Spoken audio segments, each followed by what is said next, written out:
nouvel épisode de notre série d'été en partenariat avec le Guide du Routard. On vous emmène aujourd'hui dans les Hauts-de-France. Vous savez, c'est l'ancienne région Nord-Pas-de-Calais, Côte d'Opale, Cap-Blanc-Nez, Gris-Nez, c'est sublime. Corbeil d'air assuré.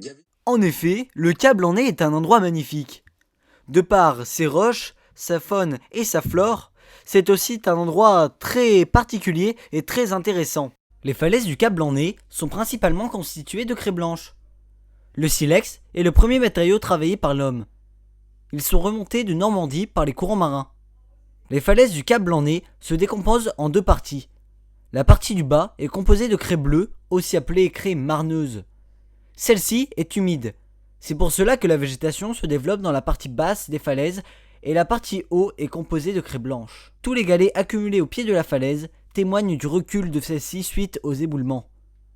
Au cours du temps, les écoulements d'eau forment des crevasses en forme de V entre les falaises. Au Cap-Blanc-Nez, une de ces crevasses en forme de V a été aménagée en chemin pédestre afin que les visiteurs y circulent. Le Cap-Blanc-Nez se caractérise aussi par une diversité de la flore très variée. Au niveau du sommet du cap, nous pouvons trouver des pelouses, quelques arbustes comme des aubépines, sureaux ou encore des guenevriers. Ils sont réussis à s'installer dans les trous laissés par les obus de la Seconde Guerre mondiale.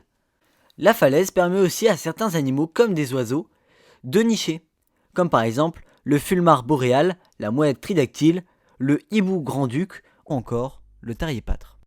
Pour conclure, le Cap-Blanc-Nez est un milieu plein de richesses naturelles, historiques, autant agréable à regarder qu'à explorer.